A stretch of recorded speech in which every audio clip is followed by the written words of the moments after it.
Okey, Alhamdulillah. Assalamualaikum dan salam sejahtera. Rakaman 1, 2, 3, 4 dan 5. So ini rakaman yang ke-6 ya, yang ke-6. InsyaAllah kalau kita tengok rakaman ke-5, saya kongsi tentang buku yang kami patut rujuk dan saudara-saudari harus dan boleh rujuk ya. So tentang pengurusan aliran tunai. Sudah barang tentu ada duit masuk, ada duit keluar, jom kita cari usahakan sebaik mungkin sumber yang halal. Okey, kita ingat balik rakaman 1, 2, 3 dan 4 tentang pemasaran dan jualan dan tindanan di tengah-tengah. Tindanan, ya, tindanan 1 saya bercerita tentang pendapatan, tindanan 2 ketika itu saya bercerita tentang P yang banyak. Ya, tindanan iaitu pertama tentang pendapatan, kedua saya bercerita tentang P yang banyak.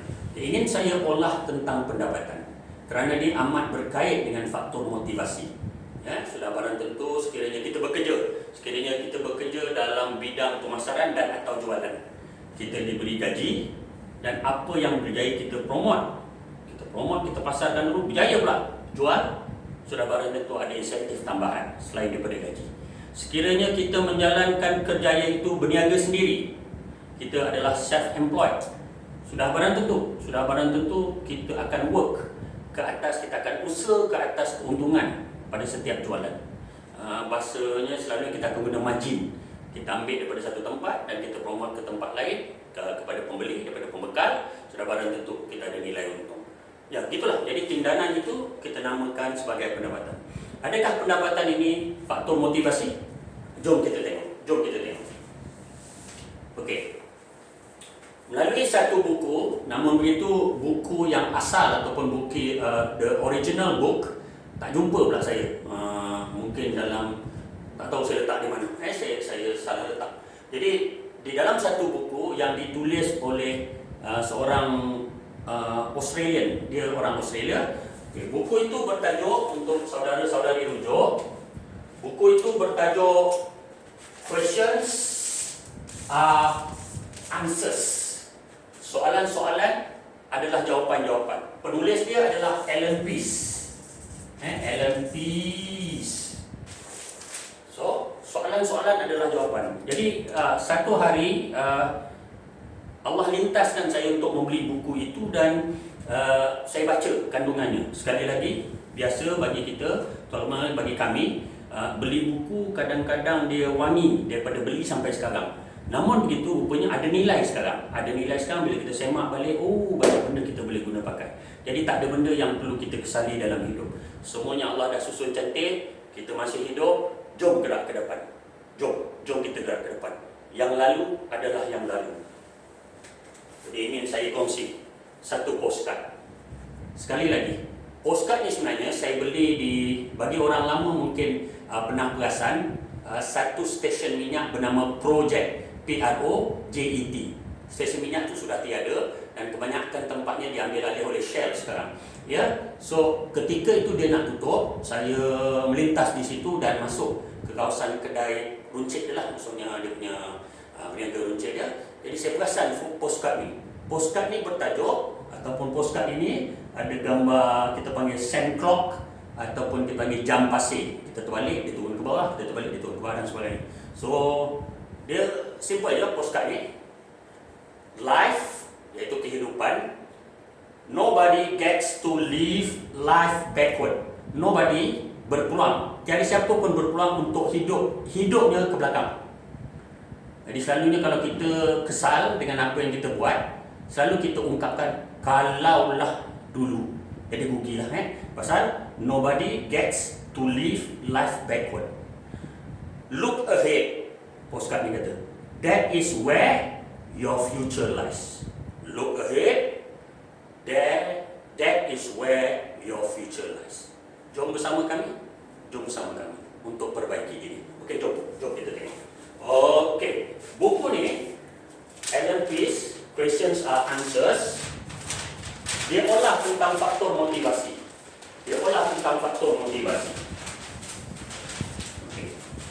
Faktor motivasi makro. Kita kena faham, elok kita fahamkan, dan saya, terutama kami usaha fahamkan. Faktor motivasi makro di buku itu Dia simpelkan, mudah je. To make gain and or to avoid pain. Maknanya gini, kita akan terangsang, kita akan sentiasa bermotivasi. Kita akan sentiasa bermotivasi kalau kita akan make gain. Maknanya kita akan dapat imbuhan. Dan juga kita mengelakkan pain. Maknanya kita tak ada sebarang kesakitan. Contoh, kita berusaha untuk pendapatan yang sesuai dalam keadaan society kita sekarang. Keadaan yang sedang mencabar, saudara-saudari di luar sana ada mungkin yang baru diberhentikan kerja, yang sudah lama tidak bekerja, yang perniagaannya tak tahu nak mula semula bagaimana. InsyaAllah dalam rakaman selanjutnya, jom bersama kami dan kami akan olah. Kami juga bermula semula. Jadi kita sama-sama. Point zero kita panggil. Kita bermula daripada kosong. Ya? Okey. So, motivasi dia kata untuk gain dan untuk elak pain. Jadi di tindakan. Jadi kalau hari-hari kita ingatkan diri kita apa yang kita usahakan ini untuk gain dan elak pain, insyaAllah kita bermotivasi. InsyaAllah. Namun begitu, ini faktor makro. Maksudnya faktor umum. Dia panggil makro lah, saya makrokan ataupun faktor umum. Jadi untuk lebih rasa terangsang, kita harus mikrokan. Kita kecil-kecilkan faktor motivasi. Saya kongsi nota daripada buku itu, saya kongsi kepada saudara-saudari. Ya. Faktor yang dikecil-kecilkan supaya kita akan semakin terangsang untuk beroleh dan elak kesakitan. Kalau kita terjemah bulat-bulat lah dalam bahasa Malaysia.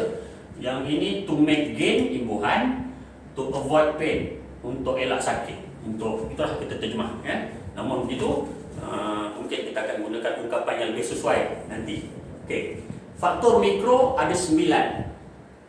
Tadi tu faktor utama. Setiap kali kita rasa goyang-goyang aja, to make gain and or to avoid pain. Namun begitu, ada 9 faktor mikro kena pilih. Saudara-saudari umumnya, saudara-saudari umumnya kena pilih. Saya dan Raja Mansur khususnya kena pilih supaya mudah kita buat perancangan dan tindakan. Ada 9 faktor mikro. So, saya tunjukkan daripada buku itu. Saya sempat foto state daripada helaian buku itu. Saya copy paste lah, saya cantum-cantumkan mengikut kaedah saya lah ya. Okay. Ada 9. Okay, saya bacakan satu-satu. Nanti kita akan kongsi yang mana kami pilih. Yang mana kami pilih, mudah-mudahan saudara-saudari bersama kami dapat pilih yang serupa. Mungkin tidak sama, tapi serupa. Okey. Faktor motivasi mikro. Nombor 1 dia tulis sini extra income. Nombor 2 financial freedom. Nombor 3 dia kata have own business. Nombor 4 dia kata more spare time. Nombor 5 dia kata personal development. Nombor 6 dia kata helping others. Nombor 7 dia kata meeting new people. Nombor 8 retirement. Nombor 9 leave a legacy.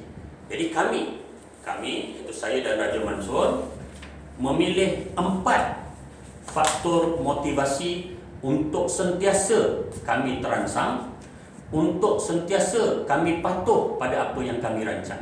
Kerana setiap yang kita rancang, kalau kita tidak bertindak, dia akan kekal merancang.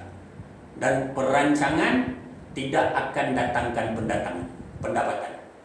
Perancangan dan tindakan, semak balik apa yang ditindakkan, bertindak semula, baru datang pendapatan. Kalau setakat rancang dan terus rancang, bimbang-bimbang kita bersabang. Jadi kena bertindak, kita semak balik kat mana silapnya, kita tindak semula. Itu akan saya kongsi insyaAllah. So kami memilih nombor 1, faktor motivasi mikro kami, ringgit. Ini orang lama lah, orang lama menggunakan tanda tu. Jadi bagi saudara-saudari yang dalam lingkungan Gen X, generasi Y dan generasi Z, gunalah RM. Kami orang lama kalau letak lambang duit ni memang letino. So, nombor 2, kami hendak hari-hari jumpa orang baru. Meet new people. Kita tambah nilai persaudaraan, kita kurang dan singkirkan nilai perseteruan. Tambahkan nilai persaudaraan, singkirkan perseteruan. Pasal tak guna tinggal dengan banyak musuh. Jadi bagi siapa-siapa di luar sana, kami mohon maaf selama ni kalau kami lakukan kesilapan. Beri peluang kami perbaiki, doakan kami berhasil. InsyaAllah apa yang kami silap pada saudara-saudari akan kami usul perbaiki. Kalau ada hutang kami akan bayar. InsyaAllah doakan kami, ya. Kami doakan saudara-saudari juga sejahtera. So, nombor tiga, have self, diri sendiri. So, kita patut usaha untuk diri sendiri, kita usaha untuk keluarga terdekat, kita usaha untuk kaum kerabat dan kelompok-kelompok yang semakin membesar. So, have self and others. Nombor 4, leave a legacy. Hidup ni tak lama, saudara-saudari. Bila-bila kita boleh meninggal. Jangan terpedaya pada usia muda kerana meninggal tiada syarat tua. Jangan terpedaya dengan badan sihat kerana meninggal tiada syarat sakit. So, eloklah ambil peluang, lakukan benda yang manfaat, bukan benda yang mudarat. Kita akan leave a legacy. Ini yang kami pilih. Jadi, saudara-saudari pilihlah untuk tujuan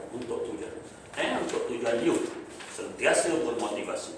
So, saya ada kongsi dalam rakaman 1, 2, 3 dan 4 tentang SQ, IQ, EQ, PQ. Okey. Ilmu ataupun pendarahan tentang QQ ni ada 4 Q. Saya terima di dalam satu kelas yang dilatih oleh dia anak kepada Colonel Izzaidin. Kami tidak dilatih oleh Colonel Izzaidin. Nama pelatih tu atau modul tu diolah oleh Colonel Izzaidin, tapi anak dia yang kondakkan latihan untuk kami. Training itu bertajuk Awareness Before Change. Kesedaran sebelum perubahan. Awareness Before Change. Jadi kat sinilah kami diolah ataupun kami diberi ulasan tentang spiritual quotient, intellectual quotient, emotional quotient dan physical quotient. Sekali lagi, kami usaha untuk padukan QQ ini dengan faktor motivasi kami. Kami pernah melakukan kesilapan, kami tidak bercadang untuk meninggal dan terus melakukan kesilapan. Kami bercadang daripada titik ini untuk ke depan dan semakin memberi manfaat kepada diri, keluarga dan umum. Terima kasih. InsyaAllah kita jumpa dalam rakaman selanjutnya. Minta maaf salah silap. Wassalamualaikum warahmatullahi wabarakatuh.